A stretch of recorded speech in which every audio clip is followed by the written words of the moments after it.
Hello, welcome back to Baby Alice's bedtime or afternoon time stories. We now return from when we left off. Winnie the Pooh by A. Milne, Chapter 7, in which Kanga and Baby Roo come to the forest and Piglet has a bath. Nobody seemed to know where they came from. But there they were in the forest, Kanga and Baby Roo. When Pooh asked Christopher Elias Robin, how did they come here? Christopher Elias Robin said, in the usual way, if you know what I mean, Pooh. And Pooh said, who didn't? And said, oh. Then he nodded his head twice and said, in the usual way. Ah. Then he went to call upon his friend CJ the Piglet to see what he thought about it. And at Piglet's house he found a rabbit. So they all talked about it together. What I don't like about it is this, said Rabbit. Here are we, you, Pooh and you, Piglet and me, and suddenly... And EEYORE, said Pooh. And EEYORE, and then suddenly, and OWL, said Pooh. And OWL, and then all of a sudden, oh, and EEYORE, said Pooh. I was forgetting him. Here we are, said Rabbit very slowly and carefully. All of us. And then suddenly, we wake up one morning.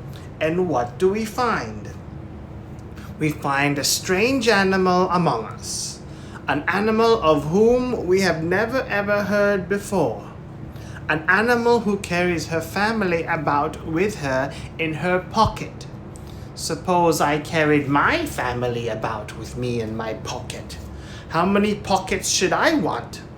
16, said Piglet. 17, isn't it? Said Rabbit.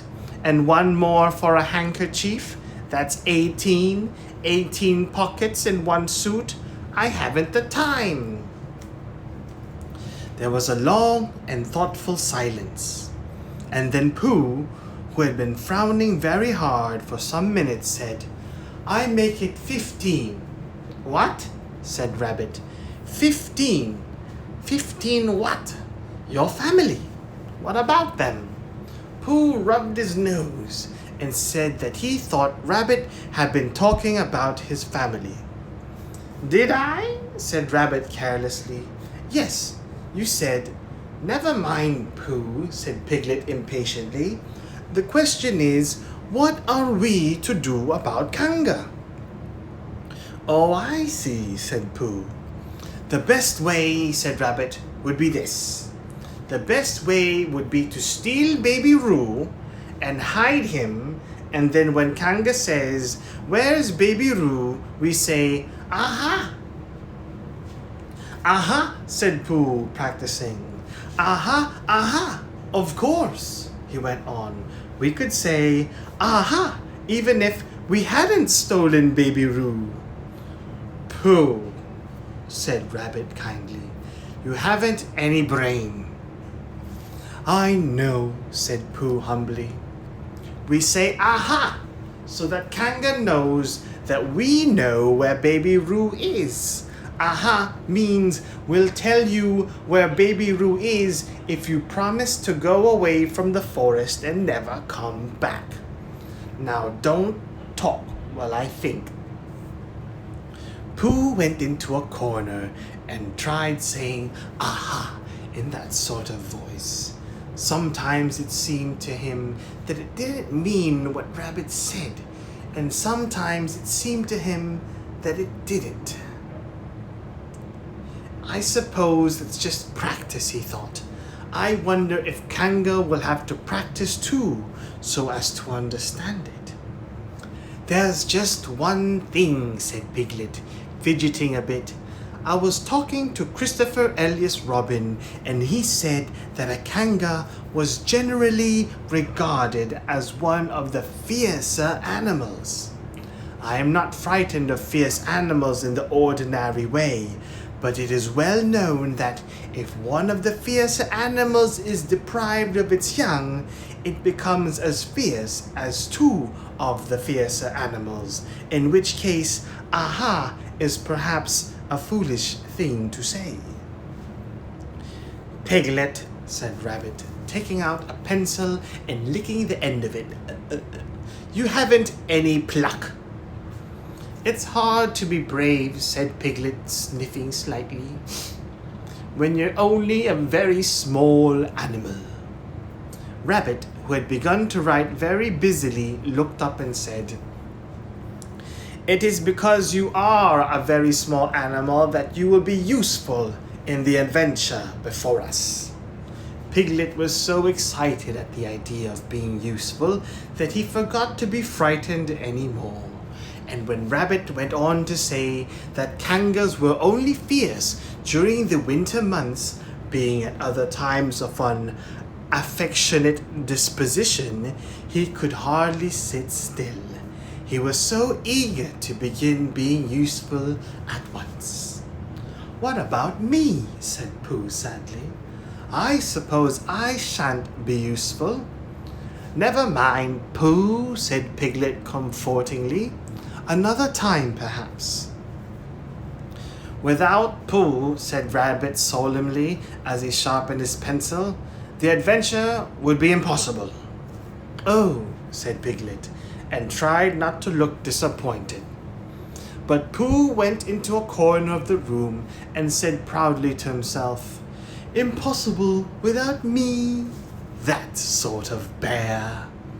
Now listen, all of you, said Rabbit, when he had finished writing. And Pooh and Piglet sat listening very eagerly with their mouths open. This was what Rabbit read out. Plan to capture Baby Roo. Number 1. General remarks. Kanga runs faster than any of us, even me. Number 2. More general remarks. Kanga never takes her eye off Baby Roo except when he's safely buttoned up in her pocket. Number 3. Therefore, if we are to capture Baby Roo, we must get a long start, because Kanga runs faster than any of us, even me. See number 1. Number 4. A thought. If Roo had jumped out of Kanga's pocket and CJ the Piglet had jumped in, Kanga wouldn't know the difference, because Piglet is a very small animal. Number 5. Like Roo. Number 6. But Kanga would have to be looking the other way first so as not to see Piglet jumping in.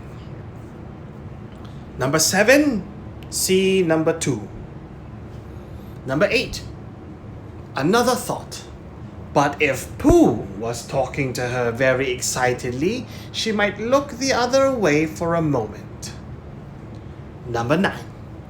And then I could run away with Roo. Number 10. Quickly. Number 11. And Kanga wouldn't discover the difference until afterwards. Well, Rabbit read this out proudly, and for a little while after he had read it, nobody said anything. And then Piglet, who had been opening and shutting his mouth without making any noise, managed to say very huskily, And afterwards? What do you mean? When Kanga does discover the difference?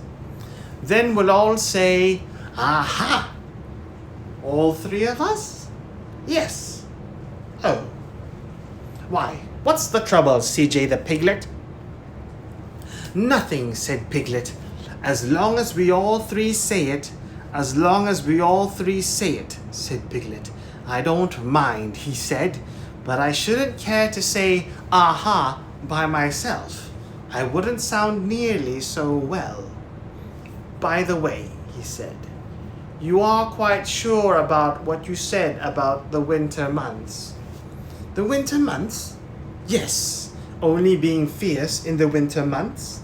Ah, yes, that's all right.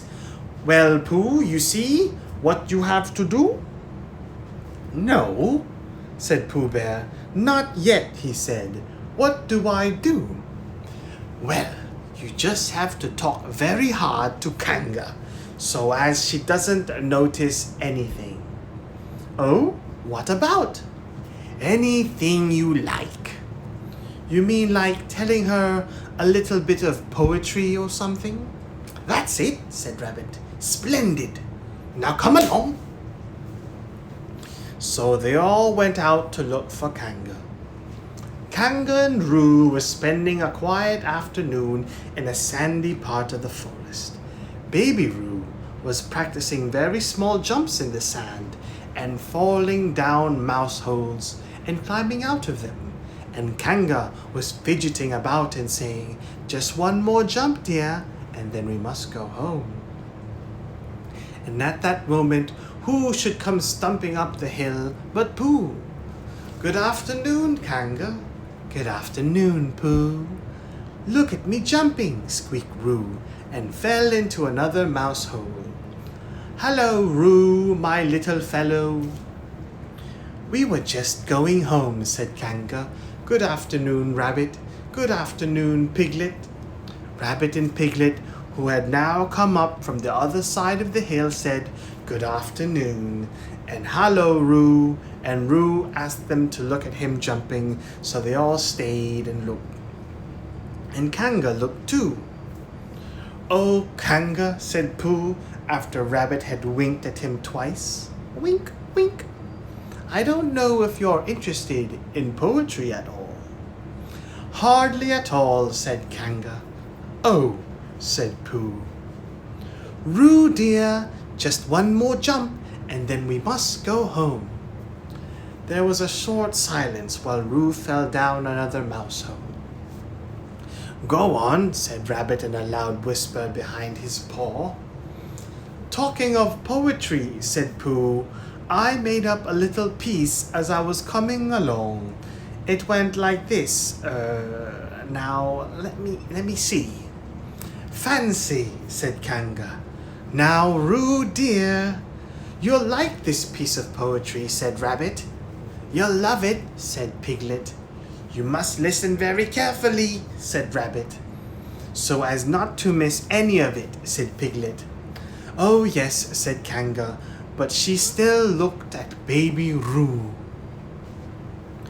"How did it go, Pooh?" said Rabbit. Pooh gave a little cough and began. Lines written by a bear of very little brain. On Monday, when the sun is hot, I wonder to myself a lot. Now, is it true or is it not, that what is which and which is what?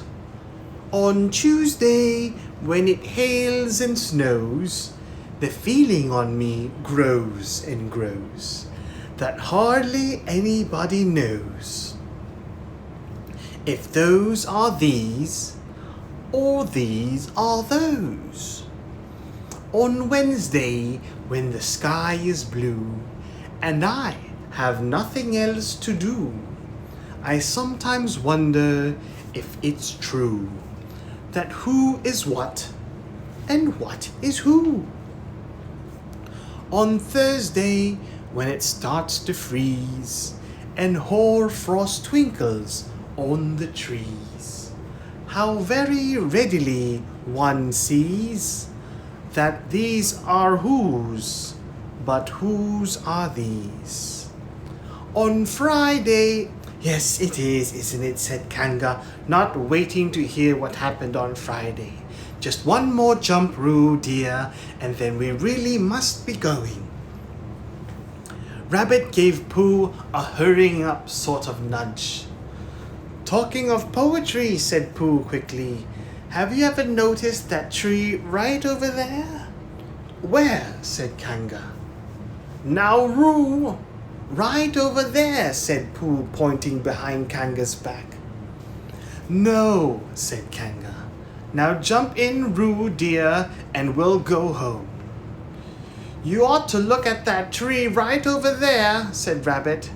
Shall I lift you in, Roo? And he picked up Roo in his paws. I can see a bird in it from here, said Pooh. Or is it a fish? You ought to see that bird from here, said Rabbit, unless it's a fish. It isn't a fish, it's a bird, said Piglet. So it is, said Rabbit. Is it a starling or a blackbird, said Pooh. That's the whole question, said Rabbit. Is it a blackbird or a starling? And then at last Kanga did turn her head to look, and the moment that her head was turned, Rabbit said in a loud voice, In you go, Roo, and in jumped Piglet into Kanga's pocket, and off scampered Rabbit with Roo in his paws as fast as he could. Why, where's Rabbit? Said Kanga, turning round again. Are you all right, Roo dear? Piglet made a squeaky Roo noise from the bottom of Kanga's puppet. Rabbit had to go away, said Pooh. I think he thought of something he had to go and see about suddenly. And Piglet?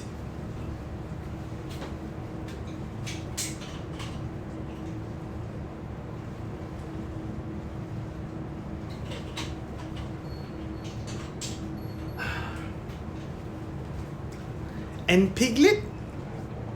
I think Piglet thought of something at the same time suddenly. Well, we must be getting home, said Kanga.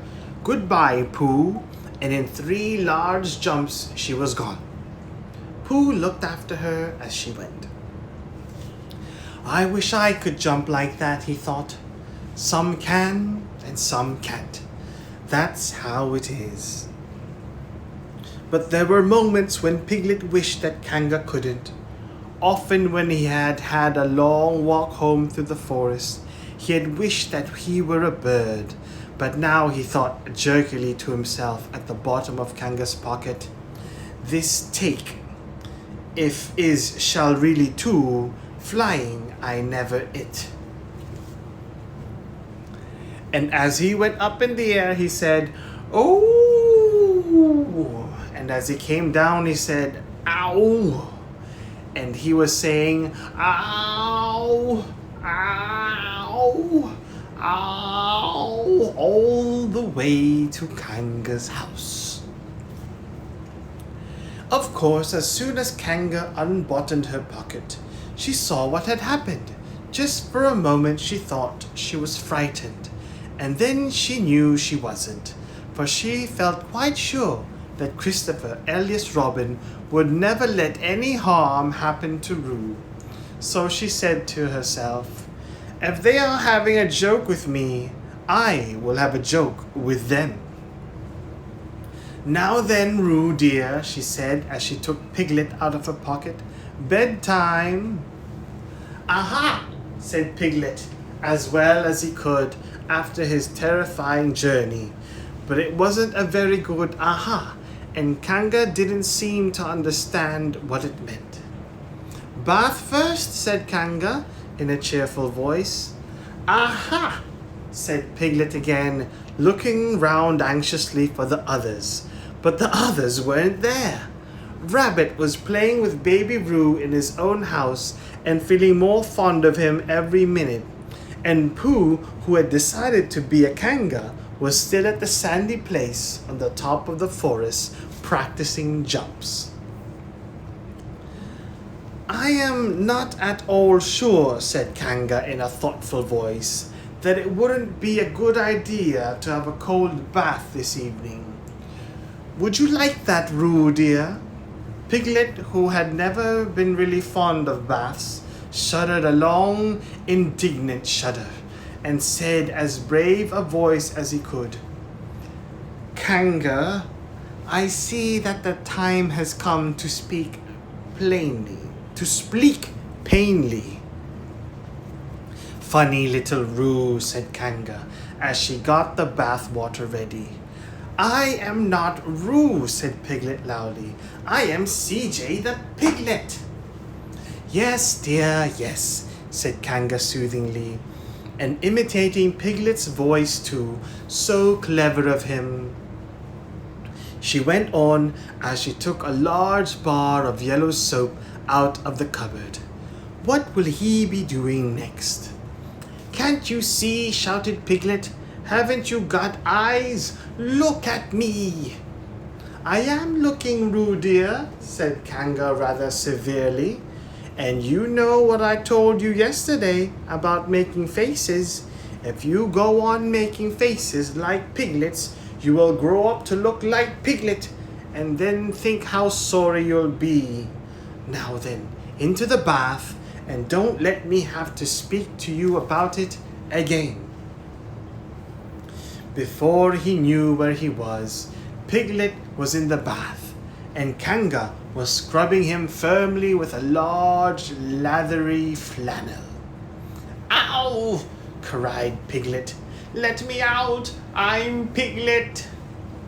Don't open your mouth, dear, or the soap goes in, said Kanga. There, what did I tell you? You did it on purpose, spluttered Piglet, as soon as he could speak again, and then accidentally had another mouthful of lathery flannel. That's right, dear, don't say anything, said Kanga, and in another minute Piglet was out of the bath and being rubbed dry with a towel. Now, said Kanga, there's your medicine, and then bed. What medicine? Said Piglet. To make you grow big and strong, dear. You don't want to grow up small and weak like Piglet, do you? Well then. At that moment there was a knock at the door. Come in, said Kanga, and in came Christopher Elias Robin. Christopher Elias Robin! Christopher Elias Robin, cried Piglet. Tell Kanga who I am. She keeps saying I'm Roo. I'm not Roo, am I? Christopher Elias Robin looked at him very carefully and shook his head. You can't be Roo, he said, because I've just seen Roo playing in Rabbit's house. Well, said Kanga, fancy that. Fancy my making a mistake like that. There you are, said Piglet. I told you so. I'm Piglet. Christopher Elias Robin shook his head again. Oh, you're not Piglet, he said. I know Piglet well, and he's quite a different color.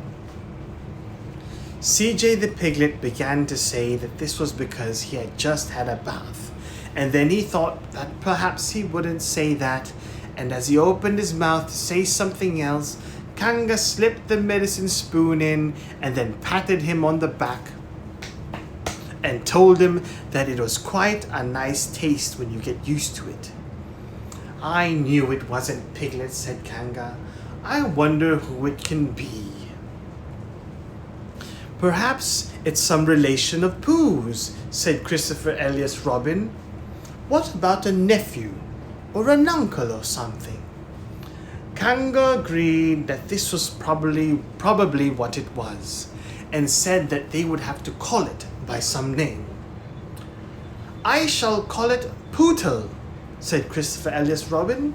Henry Pootle for short. And just when it was decided, Henry Pootle wriggled out of Kanga's arms and jumped to the ground. To his great joy, Christopher Elias Robin had left the door open. Never had Henry Pootle Piglet run so fast as he ran then, and he didn't stop running until he got quite close to his house. But when he was 100 yards away, he stopped running and rolled the rest of the way home so as to get his own nice, comfortable color again. So Kanga and Roo stayed in the forest, and every Tuesday, Roo spent the day with his great friend Rabbit, and every Tuesday, Kanga spent the day with her great friend Pooh, teaching him to jump And every Tuesday, Piglet spent the day with his great friend Christopher alias Robin. So they were all happy again. The end. And that concludes chapter 7, in which Kanga and Baby Roo come to the forest and CJ the Piglet has a bath. Good night, baby Elias.